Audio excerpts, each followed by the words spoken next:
সুপ্রিয় দর্শক, সবাইকে স্বাগত জানাচ্ছি ডক্টর টিভির নিয়মিত আয়োজন স্বাস্থ্য সমাধানে। আপনাদের সাথে আছি আমি তানভীর আহমেদ। দর্শক, আমরা আজকে খুব গুরুত্বপূর্ণ একটি বিষয় নিয়ে কথা বলবো, হার্টের রোগ বা হার্টের ডিজিজ, কার্ডিওভাস্কুলার রোগ নির্ণয়ে কার্ডিয়াক আল্ট্রাসাউন্ড এর ভূমিকা, প্রথম পর্ব। এবং আমাদের সাথে এই বিষয়ে কথা বলার জন্য উপস্থিত আছেন ডক্টর গোবিন্দ কান্তি পাল, কার্ডিওলজি বিশেষজ্ঞ, সহযোগী অধ্যাপক ও বিভাগীয় প্রধান, ময়মনসিংহ মেডিকেল কলেজ। স্যার, আপনাকে অনুষ্ঠানের পক্ষ থেকে স্বাগত জানাচ্ছি। আপনাকে অসংখ্য ধন্যবাদ এবং ডক্টর টিভি এবং ওনাদের শ্রোতা দর্শক সবাইকে ধন্যবাদ জানাচ্ছি, অভিবাদন জানাচ্ছি। স্যার, আমরা যে বিষয়টি নিয়ে কথা বলবো সেটা হচ্ছে কার্ডিওভাস্কুলার রোগ নির্ণয়ে, যেটাকে আমরা কার্ডিয়াক আল্ট্রাসাউন্ড বলি বা ইকোকার্ডিওগ্রাফি বলি, এটার ভূমিকা। স্যার, আমি প্রথমে আপনার কাছে জানতে চাইবো যে এই যে কার্ডিওভাস্কুলার রোগ, এটা বলতে আসলে আমরা কি বুঝি? ধন্যবাদ আপনাকে। এই কার্ডিওভাস্কুলার রোগ বলতে দুইটা এখানে অংশ, একটা হলো কার্ডিয়াক, দ্যাট মিনস হার্টের রোগ, আর একটা হলো ভেসেল, রক্তনালীর রোগ।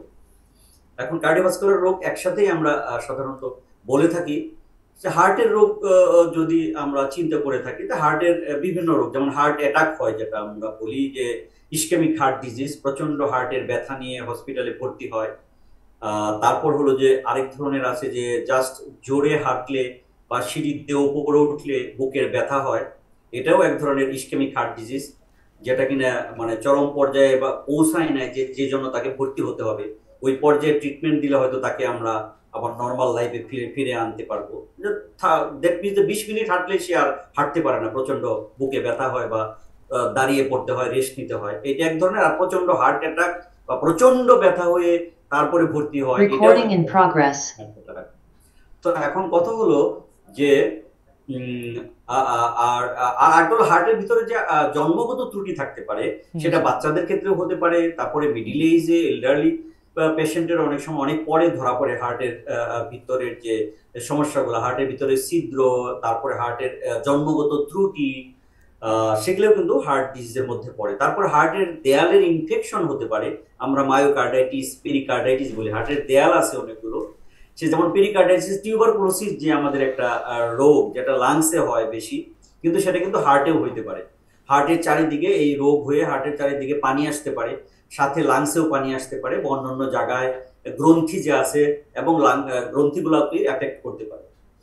আরেকটা জিনিস হলো যে হার্টের মাসলগুলা ডিস্ট্রয় হয়ে, ডিসফাংশন হয়ে, অকার্যকর হয়ে হার্ট অ্যাটাকের পরে হার্ট ফেলিউর হতে পারে। সেই হার্ট ফেলিউর হলে কিন্তু আমাদের হার্টের পাওয়ার কত সেটা জানার জন্য কিন্তু আমাদের কার্ডিয়াক আল্ট্রাসাউন্ড বা আল্ট্রাসোনোগ্রাফি একটা সিগনিফিকেন্ট রোল প্লে করবে। এটা কত পার্সেন্ট তার হার্টের ক্ষমতাটা আছে হার্ট ফেলিউর হওয়ার পরে। এবং হাইপারটেনশনও কিন্তু এটা ভাস্কুলার, কিন্তু কার্ডিওভাস্কুলার দুটার মধ্যে এটা পড়বে। এটা ভেসেলও পড়বে এবং কার্ডিয়াক হার্টের অংশ হিসেবেও পড়বে।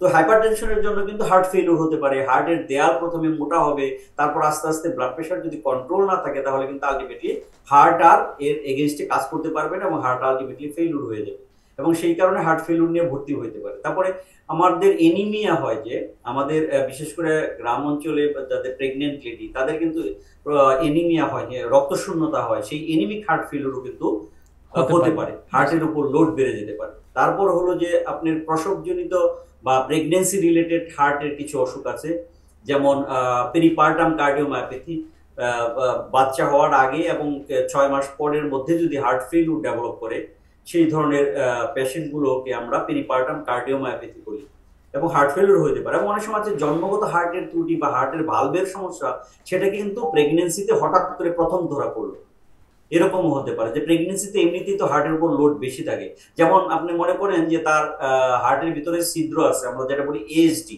ইন্টারএট্রিয়াল সেপ্টাল ডিফেক্ট, দুইটা চেম্বারের মধ্যে যে কানেকশন, সেপারেশন, সেই সেপারেশনটা কমপ্লিট না হয়ে সেখানে ছিদ্রটা থেকে যায়, এটাকে বলি এএসডি। এটি কিন্তু অনেক সময় সেকেন্ড, থার্ড, ফোর্থ বা প্রেগনেন্সি বাচ্চা তার দুইটা হয়ে গেছে, থার্ড বাচ্চার যখন হবে তখন এটা আলটিমেটলি ইকো করার পরে ধরা পড়লো, কমপ্লিট ডায়াগনোসিসটা হলো। আগে উনি জানতেনই না। উনি যদি জানতেন তাহলে কিন্তু আগে থেকে ট্রিটমেন্ট নেওয়া যেত, ওনার বাচ্চা হওয়ার যে প্রক্রিয়া, বাচ্চার যে ওনার লাইফ সেভিং সবকিছু কিন্তু আমরা বিবেচনায় আনতে পারতাম এবং ট্রিটমেন্ট করতে পারতাম। এই কারণে কিন্তু অনেক সময় আমাদের এই আল্ট্রাসাউন্ড বা কি বলে ইকোকার্ডিওগ্রাফি করে আমাদের বুঝতে হবে, জানতে হবে।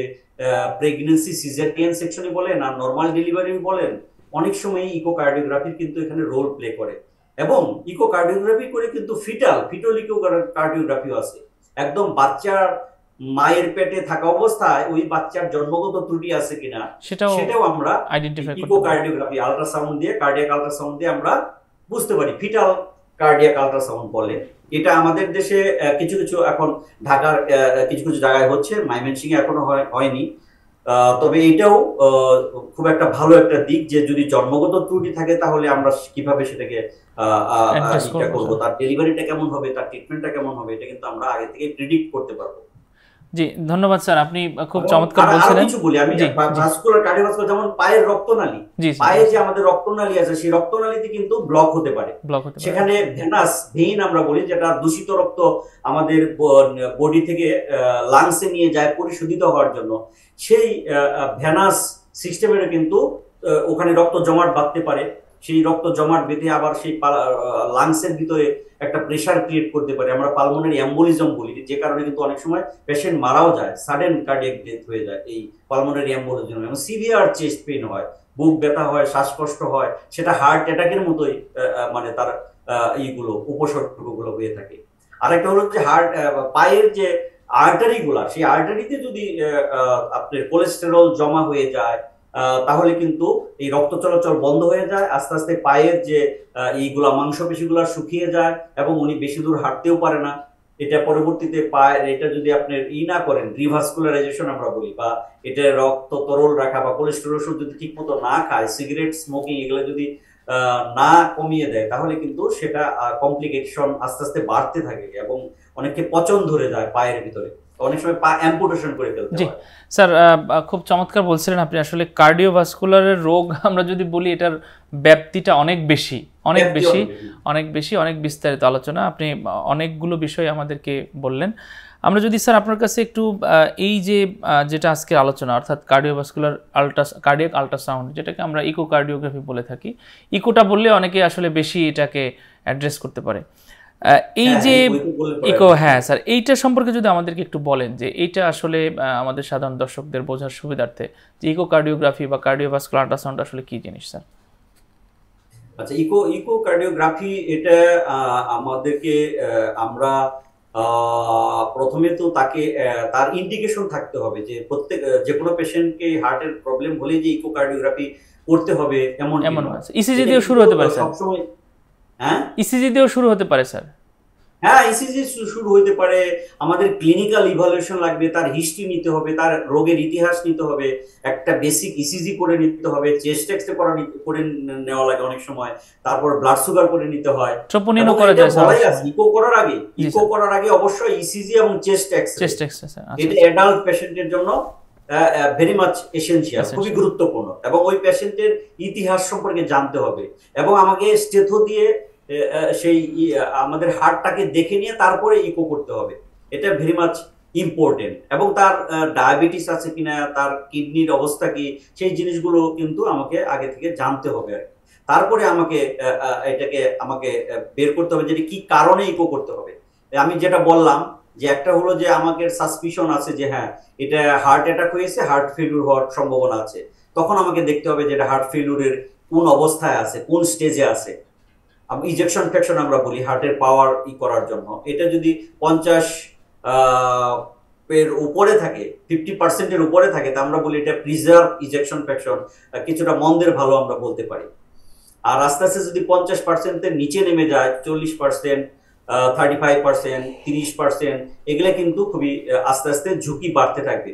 হার্টের পাওয়ার কম যত, তত হার্টের তার যে কোনো সময় সাডেন কার্ডিয়াক ডেথ বলেন, তারপরে হসপিটালাইজেশন, এগুলার কিন্তু এবং তার সিমটম শর্টনেস অফ ব্রেথ, শ্বাসকষ্ট, এগুলো কিন্তু চেস্ট পেইন, এগুলোর ঝুঁকি ক্রমশই বাড়তে থাকবে।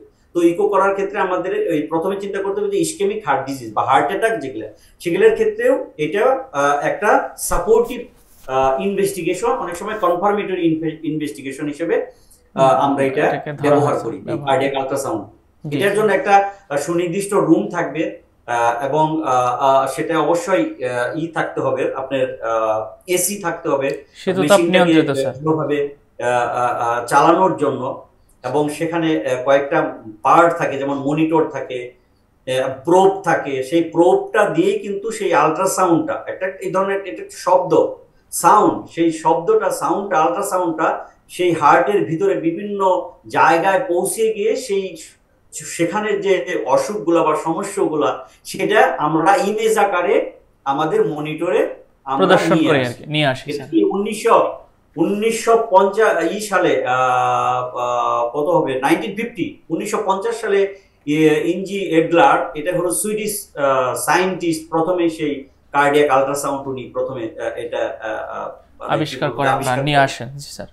স্যার আমরা একটু ইতিহাস আপনার কাছে শুনে নিলাম কার্ডিওভাস্কুলার আল্ট্রাসাউন্ডের, এবং আপনি যেটা বলছিলেন যে মৌলিকভাবে প্রথমত একটা ইসিজি এবং চেস্ট এক্স, আসলে একেবারে শুরুতে গিয়েই তো মানে আল্ট্রাসাউন্ড মানে যেটা আমরা ইকোকার্ডিওগ্রাফি এইখানে তো যায় না, অনেক ক্ষেত্রে স্যার সিবিসি সম্ভবত ট্রোপোনিন আই নামে একটা টেস্ট আছে, যেই টেস্ট এর মাধ্যমে হয়তো আইডেন্টিফাই করা যেতে পারে, এবং আপনি যেটা বললেন ইসিজি এক্সরে চেস্ট, তারপরে হয়তো যদি সিভিআর কোনো বিষয় হয় তখন আল্ট্রাসাউন্ডের দিকে যেতে হয়। স্যার খুব চমৎকার। কার্ডিয়াক যে biomarker troponin I, troponin I very much important. High sensitive troponin I এখন আরো আসছে বাজারে। এটা অনেক সময় দেখা যাবে যে ইসিজি নরমাল এবং ইকো নরমাল, কিন্তু ট্রোপোনিন আই হয়তো বেশি, সেই ক্ষেত্রে কিন্তু হার্ট অ্যাটাক। এবং troponin I normal, ECG normal এবং ইকো নরমাল, তারপরেও কিন্তু হার্ট অ্যাটাক হতে পারে, যেটা আমরা বলি আনস্টেবল অ্যাঞ্জিনা। অর্থাৎ এর বিভিন্ন রকম বা বিভিন্ন সিস্টেম বা বিভিন্ন রকম হতে পারে, আসলে এটা যে এক ধারাই হবে বিষয়টা আসলে এরকম না স্যার। স্যার আমি অনেকেই ডাইরেক্ট বলবে যে হ্যাঁ আমার একটা আল্ট্রাসাউন্ড ইকো করে দেন স্যার, কিন্তু এটা কখনো হতে পারে না। আপনি সরাসরি ইকোতে মানে স্টেপ বাই স্টেপে না গিয়ে আমি একেবারে মানে সেকেন্ড স্টেপ থার্ড স্টেপে চলে যেতে পারি না, আমাকে স্টেপ বাই স্টেপ আগাতে হবে, বিষয়টা এরকম স্যার। স্টেপ বাই স্টেপ আগাতে হবে। Okay sir.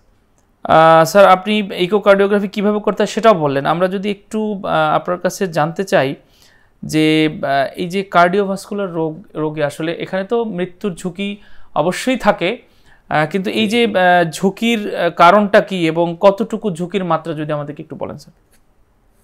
আচ্ছা, সেটাই, ধন্যবাদ আপনাকে। সবথেকে বেশি কার্ডিওভাস্কুলার ডিজিজের যেটা হার্ট অ্যাটাক যেটা বলি আমরা, তার মধ্যে অ্যাকুট করোনারি সিনড্রোম বলি, এর মধ্যে 3টে পার্ট আছে। একটা হলো সবচেয়ে বেশি ক্ষতিকর বা বেশি খারাপ, সেটা আমরা বলি ST elevated MI, myocardial infraction বলি। এরপরে মাঝারি ধরনের নন এসটি এলিভেটেড এমআই, তারপরে কিছুটা কম, সেটা হলো আনস্টেবল অ্যাঞ্জিনা। এই 3টার অসুখ কিন্তু acute coronary syndrome, coronary artery যেটা থাকে হার্টের ভিতরে খাদ্য পৌঁছে